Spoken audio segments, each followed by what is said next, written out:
Illustration number 15. Ganges Printing Company has three operating departments: printing and binding, lithography, and engraving. The company has a job order cost system using a single predetermined expenses rate. The management has made aware of the deficiencies of using such a rate and is now interested in departmentalizing factory overhead. A study reveals that Department 1 has three similar machines representing a large investment and calling for a high repairs and depreciation charges. Department 2 has the workers perform similar tasks and are therefore paid the same hourly wages. Department 3, however, has several classes of workers, each group being paid the same hourly wage. Estimated factory overhead are and production data cost are as follows. Printing and binding factory overhead is 40,000 rupees. Direct labor hours is 10,000 hours. Direct labor cost is 25,000 rupees. Machine hours is 20,000 hours. Lithography factory overhead 68,750 rupees. Direct labor hours is 20,000 hours. Direct labor cost is 55,000 rupees. Machine hour is nil. Engraving factory overhead 1,20,000 rupees. Direct labor hours is 40,000 rupees. Sorry, 40,000 hours. Direct labor cost is 80,000 rupees. Machine hour is nil. Required an analysis to advise the management regarding the types of rates to be used in these departments. A computation of these rates recommenced. Illustration number 15. So illustration 15 பார்க்கறதுக்கு முன்னாடி illustration number 14 வந்து video check பண்ணிட்டு வாங்க, அப்போ தான் இந்த some வந்து கிளியராக புரியும். ஸோ இந்த சம்மில் வந்து month of Chennai consigned goods of the value of 50,000 to Pandey of Patna. So Mantu is your consignor, Pandey is the consignee. So consignor வந்து Mantu selling a goods worth 50,000 to Pandey. So this was made by adding 25% on cost. Same 14th illustration மாதிரி தான். So cost வந்து 100னா, so அதில் அவங்க profit எவ்வளோ வச்சுருக்காங்கன்னா 25. அப்போ உங்கள் invoice price வந்து 125.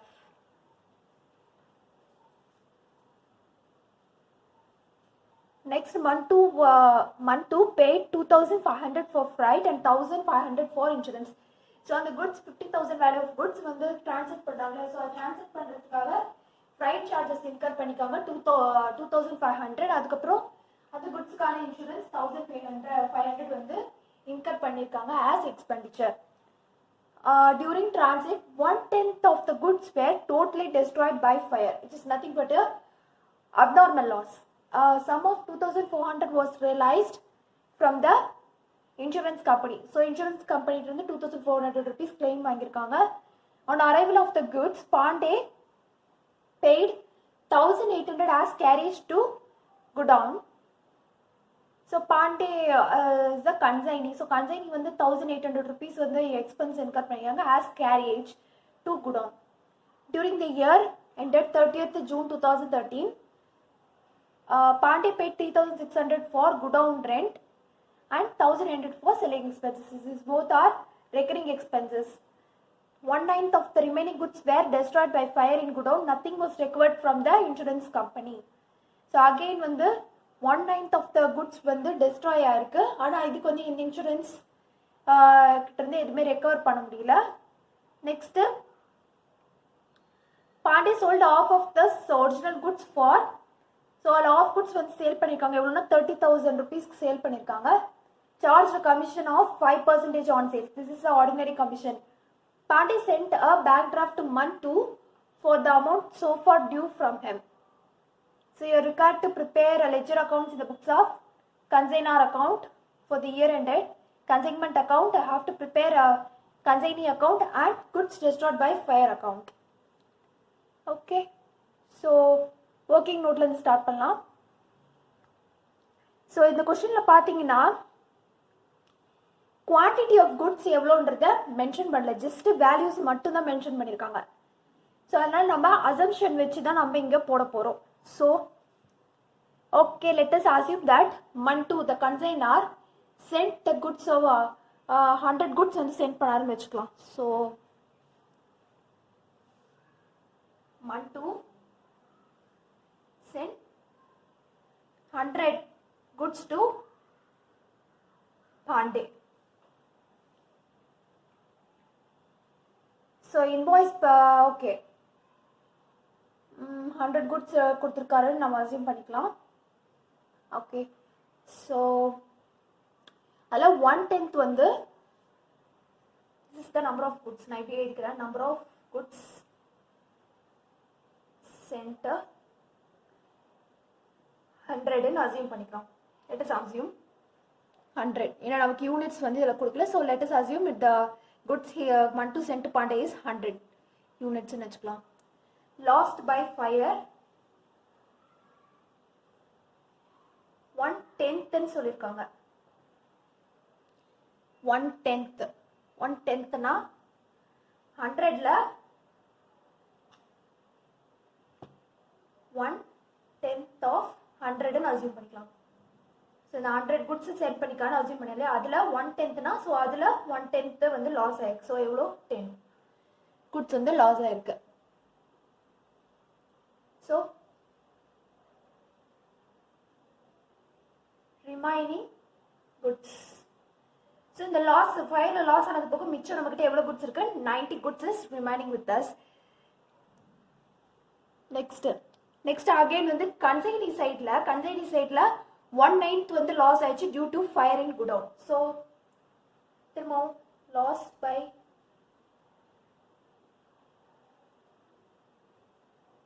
ஃபயர் 1/9னா 100 எடுக்கக்கூடாது. அவர்கிட்ட கன்சைனி கிட்ட எவ்வளோ குட்ஸ் வந்திருக்கு, 90 குட்ஸ் தானே வந்துச்சு. ஸோ அந்த 90 தான் 1/9 எடுத்துக்கணும். ஸோ 1/9 ஆஃப் 90,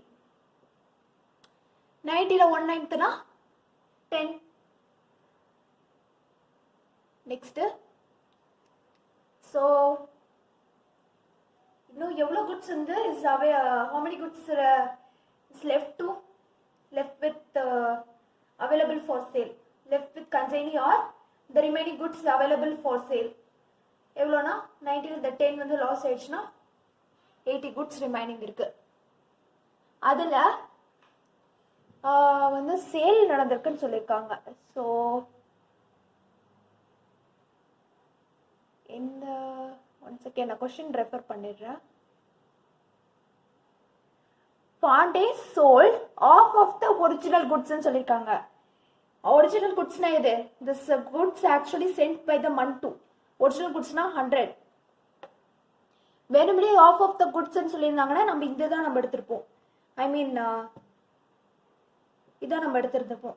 ஸோ அவங்க வந்து ஒரிஜினல் குட்ஸ்ன்னு மென்ஷன் பண்ண நம்ம இதில் 100ல ஆஃப் வந்து சேல் பண்ணியிருக்காங்கன்னு தான் நம்ம எடுத்துக்கணும்.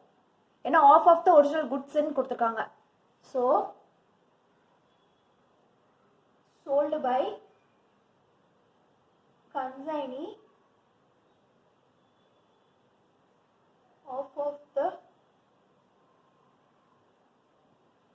original goods 100ல ஆஃப்னா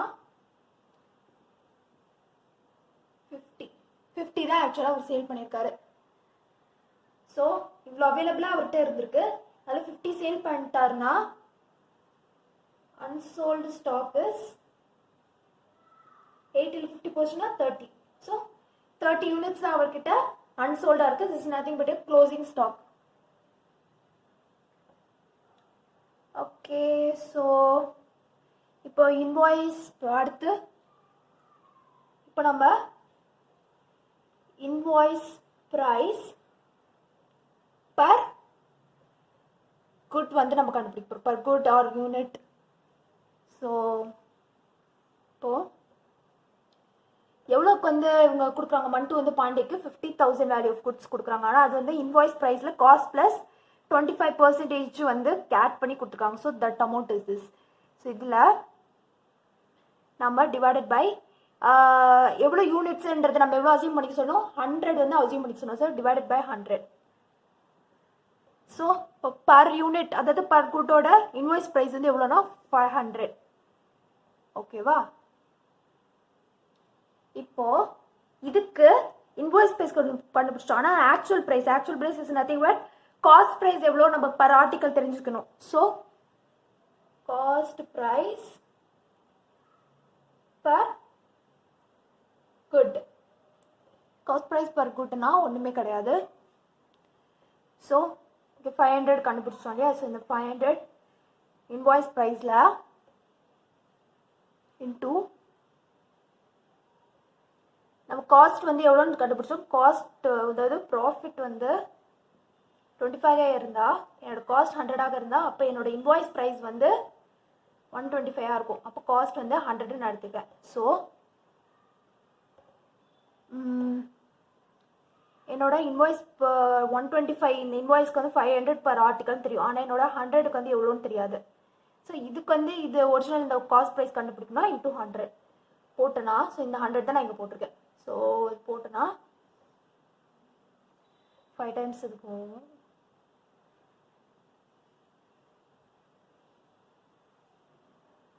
ஆச்சுன்னா 400.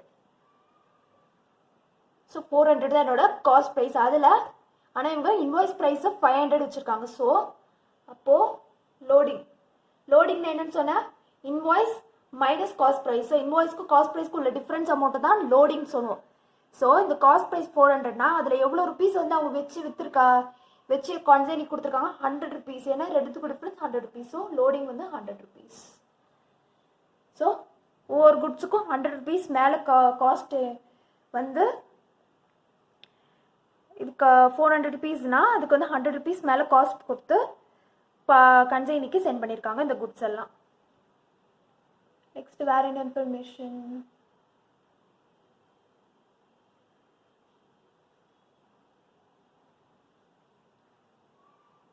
ஓகே, ஸோ நெக்ஸ்ட்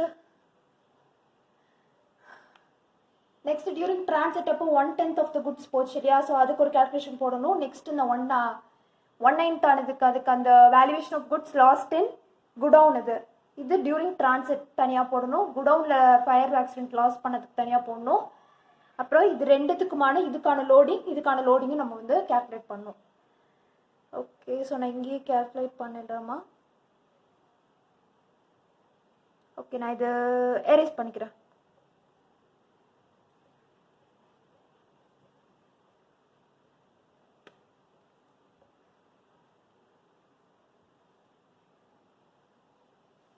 ஃபர்ஸ்ட் இந்த loss by fire during transit இருக்கு இல்லையா? ஸோ இதுக்கான கேல்குலேஷன் போல இதோட வேல்யூவேட் பண்ணலாம். இதுக்கு எவ்வளோ ஸ்டாக்ஸ் வந்து லாஸ் ஆச்சுன்ட்டு வேல்யூவேஷன் போல. So valuation of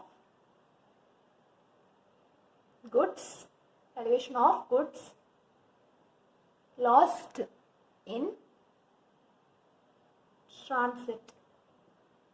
valuation of goods lost in transit. நான் இப்போ போடுற ஒர்க்கிங் நோட்ஸில் நீங்களும் வந்து ட்ரை பண்ணி பாருங்கள். ஸோ அது போட்டால் தான் இந்த சம் வந்து நம்ம போட முடியும், இல்லைன்னா இது ரொம்ப கஷ்டம் இந்த சம் கம்ப்யூட் பண்ணுறது. ஸோ அதனால் நல்லா கான்சன்ட்ரேட் பண்ணி பி ஃபோக்கஸ்ட் while வாட்சிங் திஸ் வீடியோ 2-3 டைம்ஸ் பாருங்கள். நான் உங்களை இதுக்கு தான் சொல்கிறேன், இந்த வீடியோவை 2-3 டைம்ஸ் பார்த்துட்டு நீங்கள் மேனுவலாக ஒர்க் அவுட் பண்ணாதான் இந்த சம்லாம் போட முடியும், இல்லைன்னா போட முடியாது.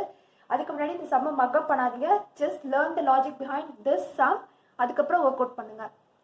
ஓகே, ஸோ இப்போ நான் வந்து loss by fire during transit அப்போ நான் கால்குலேட் பண்ணுறேன். ஸோ அதுக்கு முன்னாடி நமக்கு தான் தெரியும் 100 குட்ஸ் வந்து சென்ட் பண்ணியிருந்தாங்க இவர். நம்ம அசியூம் பண்ணி சொன்னோம் மந்த் டூ வந்து பாண்டிக்கு வந்து 100 குட்ஸ் வந்து சென்ட் பண்ணுறாரு. அதில் 1/10னா 10. ஸோ 10 லெஸ் பண்ணனா 90. இந்த 90 தான் வந்து கன்சைனிகிட்ட போயிருக்கு. ஸோ இதுதான் லாஸ் ஆயிருக்கு.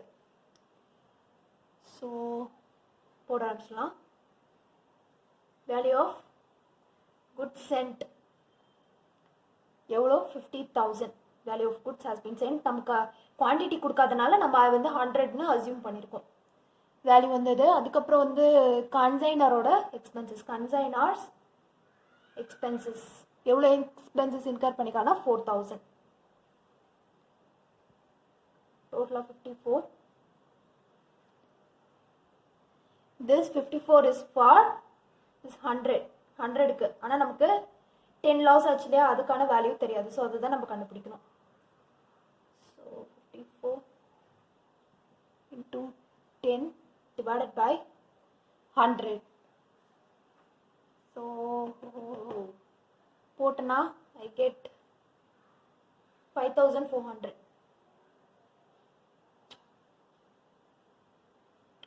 Next இதுக்கான லோடிங் போடணும். ஸோ loading number remove பண்ணணும். So loading of goods lost by fire in transit. Okay, so எவ்வளோ goods லூஸ் பண்ணோம்? 10. நம்ம லோடிங் டிஃபரன்ஸ் எவ்வளோ கண்டுபிடிச்சோம்? 100. ஏன்னா நம்ம இன்வாய்ஸ் ப்ரைஸ் வந்து 500, காஸ்ட் ப்ரைஸ் வந்து 400, த டிஃபரன்ஸ் இஸ் 100. ஸோ அதுதான் லோடிங் ப்ரைஸ். ஸோ அதுலேருந்து இந்த லோடிங் இந்த வேல்யூ ஆஃப் குட்ஸ், அதாவது இந்த வேல்யூ ஆஃப் குட்ஸ் லாஸ்ட் இன் டிரான்சிட்லேருந்து அந்த 100 வந்து நம்ம வந்து குறைக்கணும். ஸோ அதுக்கு தான் அந்த 100 இதில் ரிமூவ் பண்ணணும். ஸோ அதுக்கு இங்கே மல்டிப்ளை பண்ணி போட்டோம்னா இந்த வேல்யூ. ஸோ இந்த 1000 வேல்யூவை நம்ம லெஸ் பண்ணணும். ஓகே, ஸோ நெக்ஸ்ட் வேறு என்னது? அடுத்து குடோனில் ஃபயர் ஆச்சு இல்லையா? ஸோ அது வந்து எவ்வளோ குட்ஸ் வந்து அந்த எவ்வளோ வேல்யூ ஆஃப் குட்ஸ் வந்து நம்மளுக்கு ஃபயரில் லாஸ் ஆச்சு, அப்புறம் அதுக்கான லோடிங் ரிமூவ் பண்ணணும். Next valuation of goods lost in fire in godown, consignee பிளேஸில் நடந்தது. ஸோ இவ்வளோ குட்ஸ் தான் வந்து கன்சைனிக்கிட்ட வந்திருக்கு 90. அந்த 90ல் திரும்ப 10 வந்து அவரோட குடோனில் போயிடுச்சு. அதாவது 10னா 1/9 வந்து ஃபயரில் போயிடுச்சுன்னா இந்த 90ல் 1/9 போயிருக்குன்னா 10. அந்த 10 போச்சுன்னா பேலன்ஸ் 80 தான் அவருக்கு சேல் பண்ணுறதுக்கு வச்சிருக்க units. Okay, so as usual valuate பண்ண ஆரம்பிச்சிடலாம். So value of goods sent 50,000. இதில் கன்சைனாரோட எக்ஸ்பென்சஸ் போடலாம். கன்சைனார்ஸ் எக்ஸ்பென்சஸ் 4000 ப்ளஸ் கன்சைனியோட நான் ரெக்கரிங் எக்ஸ்பென்சஸ் போட்டுக்கணும். அது 1800. அதாவது கேரிஜ் டு அதாவது போட்டிருப்பாங்களே கேரிஜ் டு குடவுன்னு சொல்லிட்டு, அது வந்து நான் ரெக்கரிங், அடிக்கடி நடக்காது, எப்போச்சும் ஒரு தடவை தான் நடக்கும். ஸோ அதுதான் நான் ரெக்கரிங் எக்ஸ்பென்சஸ், அதை நான் இங்கே ஆட் பண்ணிக்கிட்டேன். நெக்ஸ்ட் இங்கே லாஸ் பை ஃபயர், இங்கே லாஸ் டியூரிங் டிரான்சிட் இருக்கு இல்லையா, இங்கே கண்டுபிடிச்சோம் இல்லையா. ஸோ இந்த வேல்யூவை நம்ம டிடக்ட் பண்ணணும் இதுலேருந்து. So less loss by fire எவ்வளோ? 5400. 54,000, 55,000, 5560. ஓ, இது லெஸ் பண்ணும்ல, மறந்துட்டேன். ஸோ 5400 லெஸ் பண்ணனா ஐ கெட் 50,400.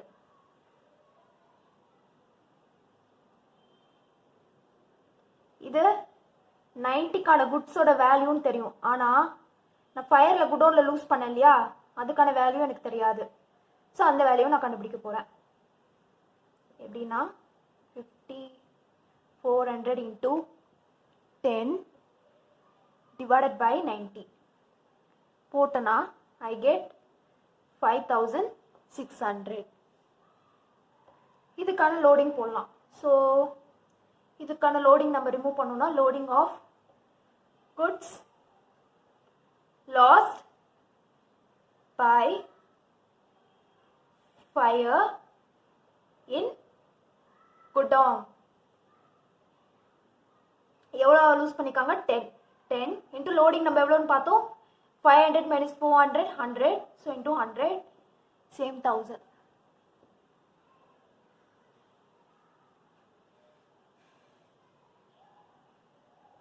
ஓகே, ஸோ டோட்டலாக நமக்கு வந்து எவ்வளோ லாஸ் நடந்திருக்குன்னா, டிரான்சிட்டில் வரும்போது எனக்கு 5400 லாஸ் ஆயிருக்கு, வேல்யூ ஆஃப் குட்ஸ் லாஸ் ஆயிருக்கு. அதே மாதிரி குடோனில் இருக்கும்போது 5600 அமௌண்ட் ஆஃப் குட்ஸ் வந்து எனக்கு லூஸ் ஆயிருக்கு. So 5400 plus 5600 10,000 11,000 So 11,000 value of goods is my இதுதான் என்னோட டோட்டல் லாஸ். அப்புறம் என்னோட இதுக்கான total loading in goods lost by fire.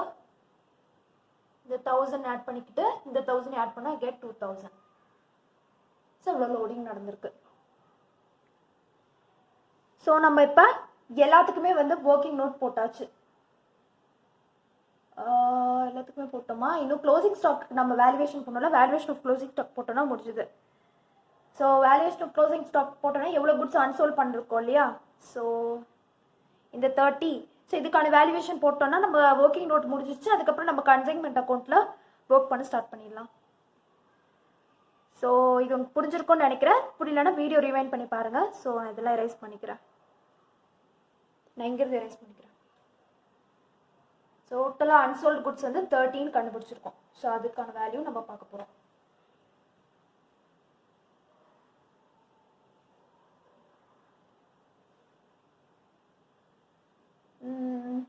Okay, valuation of closing stock. அது நம்ம யூனிட்ஸ் நான் வந்து ஆல்ரெடி போட்டுட்டேன். எவ்வளோ யூனிட்ஸ் வந்து அன்சோல்டு யூனிட்ஸ்ன்ட்டு நான் இப்போ ஸ்ட்ரெயிட்டாக கால்குலேட் பண்ண ஆரம்பிச்சிட்டேன். So value of goods sent 50,000. அப்புறம் கன்சைனார்ஸ் எக்ஸ்பென்சஸ், கன்சைனார் இன்கர் பண்ண எக்ஸ்பென்சஸ் எவ்வளோ 4,000. அப்புறம் கன்சைனி இன்கர் பண்ண நான் ரெக்கரிங் எக்ஸ்பென்சஸ் எவ்வளோ 1,800. அதில் goods lost in fire during transit எவ்வளோ 5,400 இருக்குல்ல, அதை நான் வந்து டிடெக்ட் பண்ணணும். அடுத்து இங்கே நான் வந்து ஃபயரில் வந்து குடவுனில் லூஸ் பண்ணலையே, அந்த இதையும் வந்து நான் டிடெக்ட் பண்ணணும். ஸோ loss by fire 5,400 நான் டிடெக்ட் பண்ணணும். அடுத்து loss by fire in godown 5,400 sorry 5,600. ரெண்டுத்தையும் நம்ம டிடெக்ட் பண்ணணும். நம்ம க்ளோசிங் ஸ்டாக்ல இருந்து டிடெக்ட் பண்ணனா 44,800. இது வந்து எவ்வளோ? இந்த 80 குட்ஸ் இருக்குது இல்லையா ரிமைனிங், இந்த 80 குட்ஸ் காணுது. நமக்கு 10 குட்ஸ் 30 குட்ஸ் நமக்கு ரிமைனிங் இருக்கு இல்லையா, 30 குட்ஸ் அன்சோல்ட் இருக்கு இல்லையா, நம்ம அதோட வேல்யூ கண்டுபிடிக்கணும். ஸோ 44,800 into 30 divided by 80 போட்டனா I get 16,800. ஸோ இதுக்கு லோடிங் போட்டலாம். இதுக்கான லோடிங் ரிமூவ் பண்ணலாம். ஃபர்ஸ்ட் அது லோடிங் எவ்வளோன்னு கண்டுபிடிக்கும். So loading of closing stock எவ்வளோ இருக்குன்னு பார்த்தோம் 30 இன்டூ லோடிங் எவ்வளோ பார்த்தா 100 போட்டனா I get 3,000. So this is my loading of unsold ஸ்டாக்னு சொல்லலாம், இல்லை க்ளோசிங் ஸ்டாக்னு சொல்லலாம், இல்லைன்னா அன்சோல்டு ஸ்டாக்னு சொல்லலாம். So unsold stock. Okay, so இப்போ கன்சைன்மெண்ட் அக்கௌண்ட் ப்ரிப்பேர் பண்ண ஸ்டார்ட் பண்ணிடலாம். I hope you understand this calculations. நம்ம இன்னும் கன்சைன்மெண்ட் அக்கௌண்ட் ப்ரிப்பேர் பண்ணணும். நெக்ஸ்ட்டு கன்சைனி அக்கௌண்ட் ப்ரிப்பேர் பண்ணணும். அதுக்கப்புறம் அப்நார்மல் லாஸ் எவ்வளோ குட்ஸ் வந்து நம்ம ஃபயரில் லூஸ் பண்ணுமோ அதுக்கான அக்கௌண்ட் கிரியேட் பண்ணணும். ஓகே, போட ஆரம்பிச்சிடலாம்.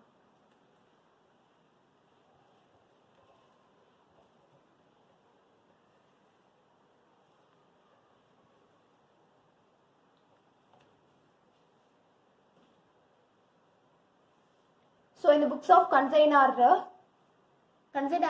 month 2. ஸோ இந்த books of month 2. So consignment account.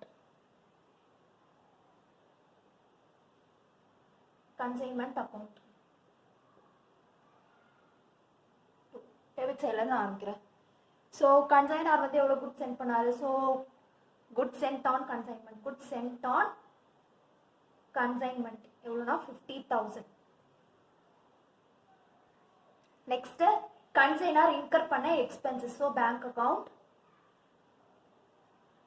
ஃப்ரைட்டும் இன்சூரன்ஸ்க்கும் சேர்த்து, ஃப்ரைட்டுக்கும் இன்சூரன்ஸ்க்கும் சேர்த்து, ஃப்ரைட் வந்து எவ்வளோனா 2,500, insurance is 1,500, totally 4,000.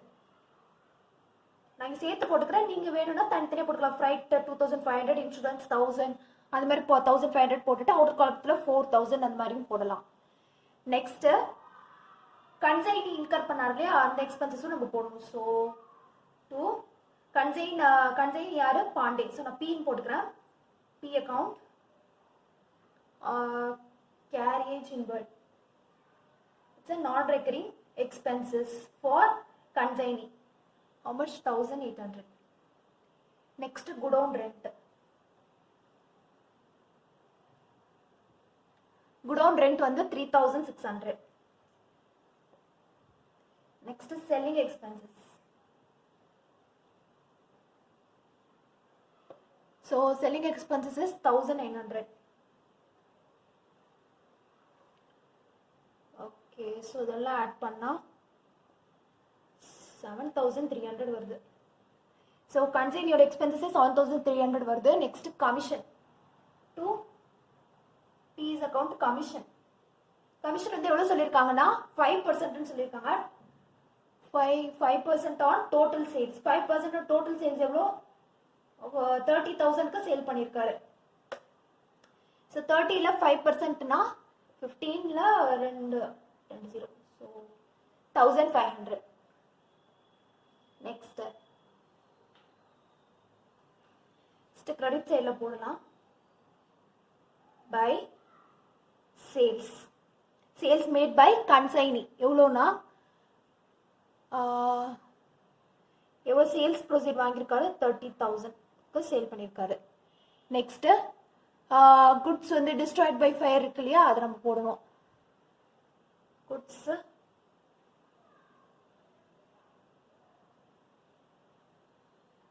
destroyed by fire. நம்ம ரெண்டு பார்த்தோம் இல்லையா, ஒன்று டிரான்சிட் அப்போ 1/10 குட்ஸ் லூஸ் ஆச்சு, அதுக்கு அதோட வேல்யூ எவ்வளோ, 5,400 வேல்யூ ஆஃப் குட்ஸ் வந்து லூஸ் பண்ணோம். அடுத்து 1/9 ஆஃப் குட்ஸ் வந்து நம்ம லூஸ் பண்ணோம். எப்போ அது வந்து கன்சைனி கிட்ட போனோடனே அவரோட குடவுன்ல ஒரு ஃபயர் ஆக்சிடென்ட் ஆயிருக்கு, அதில் 1/9 ஆஃப் த குட்ஸ் நம்ம லூஸ் பண்ணிக்கோ, அது 5,600. ஸோ 5,400 + 5,600 இந்த ரெண்டுமே நம்ம ஆட் பண்ணி பண்ணோம்னா 11,000. ஸோ அந்த அமௌண்ட் தான் நான் இங்கே போடுறேன். So 11,000. Next closing stock valuate பண்ணோம் இல்லையா, so stock on consignment. Stock on consignment வந்து க்ளோசிங் ஸ்டாக் வேல்யூவேட் பண்ணோம் இல்லையா, அதாவது அன்சோல்ட் ஸ்டாக்ஸ் எவ்வளோனா 16,800 கண்டுபிடிச்சிருப்போம். ஸோ அது இங்கே நான் போட்டிருக்கேன். இது எல்லாமே நம்ம ஒர்க்கிங் நோட்டில் போட்ட வேலை ஃபிகர்ஸ் தான் அதெல்லாம். அடுத்து இதுக்கும் நம்ம லோடிங் போட்டிருப்போம் இல்லையா, ஸோ அந்த லோடிங்கை நம்ம இப்போ போடலாம். ஸோ நம்ம ஃபயருக்கு வந்து நம்ம பார்த்தோன்னா ஃபயரில் 2 இடத்துல நம்ம ஃபயரில் வந்து குட்ஸ் வந்து லூஸ் பண்ணிப்போம், 1/10 1/9. ஸோ அதுலேயும் வந்து 1,000 டிரான்சிட் அப்போ ஃபயர் ஆக்சிடென்ட்ஸ், அதில் வந்து 1,000 வந்து லோடிங் இருக்குது. அடுத்து குடோனில் ஃபயர் ஆக்சிடென்ட் ஆனதுக்கான லோடிங் வந்து எவ்வளோனா அதுக்கு ஒரு 1,000. ஸோ போத் 2,000 நம்ம வந்து லோடிங் பார்த்தோம். ஸோ அதை நம்ம இங்கே டெபிட் பண்ணணும். ஸோ ஏன்னா இது ஏன் டெபிட் பண்ணுறோம்னா, நம்ம இதுல இருந்து அந்த லோடிங் சார்ஜஸ் டிடக்ட் பண்ணாதான் நமக்கு காஸ்ட் ப்ரைஸ், நம்ம காஸ்ட் ப்ரைஸில் தான் நம்ம வந்து கன்சைன்மெண்ட் அக்கௌண்ட் போட்டு அப்போ தான் நம்ம எவ்வளோ ப்ராஃபிட் வந்து நமக்கு வந்து ஜென்ரேட் பண்ணியிருக்கோன்றதை நம்ம கண்டுபிடிக்க முடியும். ஸோ அந்த இன்வாய்ஸ் ப்ரைஸை நம்ம லெஸ் பண்ணணுன்றதுக்காக, அதை டிடக்ட் பண்ணாதான் நம்ம காஸ்ட் ப்ரைஸ் தெரியணுன்றதுக்காக தான் நம்ம இந்த மாதிரி போகணும். ஸோ டு லோடிங்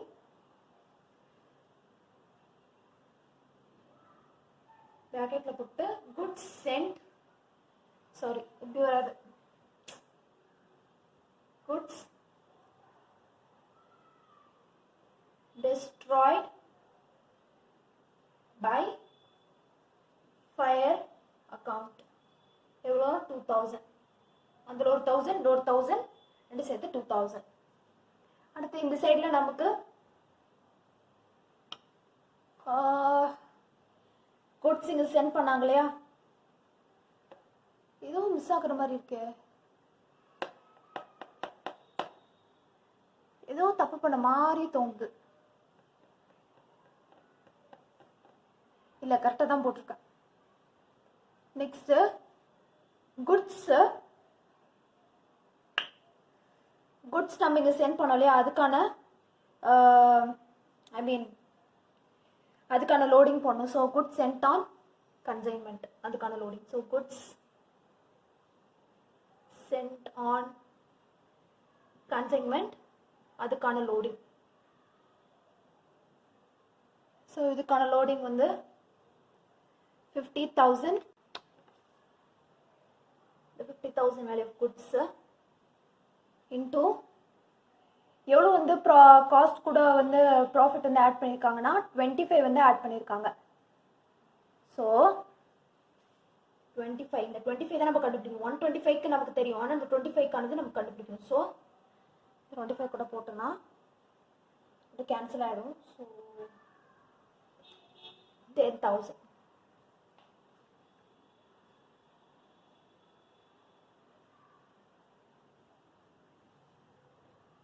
ஸோ இது எல்லாத்தையும் நான் ஆட் பண்ணுறேன்.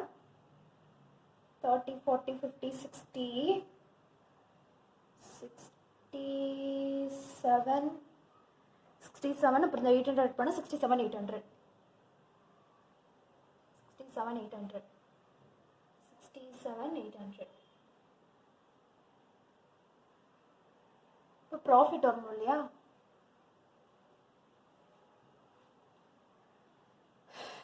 ஓகே.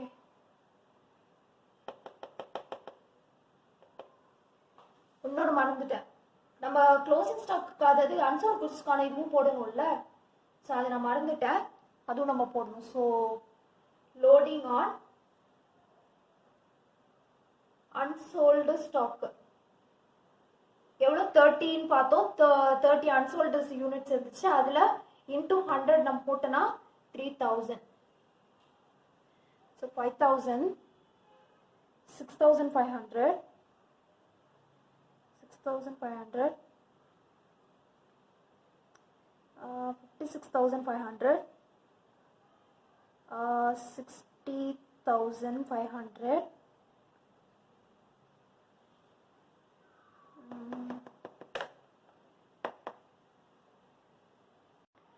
ஸோ ரெண்டு சைடு ஆட் பண்ணாலுமே நமக்கு 67,800, 67,800 ரெண்டு சைடுமே நம்மளுக்கு டேலி ஆகுது. So by this what we comes to know is there is no normal profit or loss on consignment. So ஸ்ட்ரெயிட்டாக நம்ம கன்சைனி அக்கௌண்ட் மற்ற அக்கௌண்ட்ஸில் க்ரியேட் பண்ண ஆரம்பிச்சிடலாம். So okay, so Pandey account to consignment account sales, அதாவது consignee sales பண்ணுது. So consignment அக்கௌண்ட்லேருந்து transfer ஆகுது. எவ்வளோ sales ப்ரோசீட்ஸ் 30,000. Next by consignment account expenses. So கன்சைன்மெண்ட்டில் எக்ஸ்பென்சஸ் வந்து எவ்வளோ இன்கர் பண்ணியிருக்காரு கன்சைனி, டோட்டலாக 7,300. நெக்ஸ்ட்டு கமிஷன், அதுவும் இங்கேருந்து ட்ரான்ஸ்ஃபர் ஆகுது. எவ்வளோ 1,500. அடுத்து வேற என்ன, அவ்வளோதான். 30,000, 30,000. ஸோ 8,800 இருக்கு. 8,800 30னா 21,200. இது பேங்க் டிராஃப்ட் அக்கௌண்ட் போயிடுது. ஏன்னா அவர் ஒரு அட்வான்ஸ் பேமெண்ட் மேக் பண்ணியிருந்தார் இல்லையா, கன்சைனாருக்கு அட்வான்ஸ் பேமெண்ட் டிராஃப்ட் பண்ணியிருக்காரு. ஸோ அந்த அமௌண்ட்டு இது போயிடும், பேமெண்ட் போயிடும். Next goods destroyed by fire account. So debit பண்ணிக்கிறேன் to consignment to piece account. So என்னென்ன குட்ஸ் இது நம்மளுக்கு டெஸ்ட்ராய் இருக்கு. டிரான்சிட் அப்போ 1/10 நம்மளுக்கு போயிருக்கு. ஸோ டிரான்சிட் எவ்வளோ 5400. அடுத்து குடவுனில் ஃபயர் எக்ஸ்டெண்டர் இருக்கு, அது 1/9, 5600. டோட்டலாக 11,000.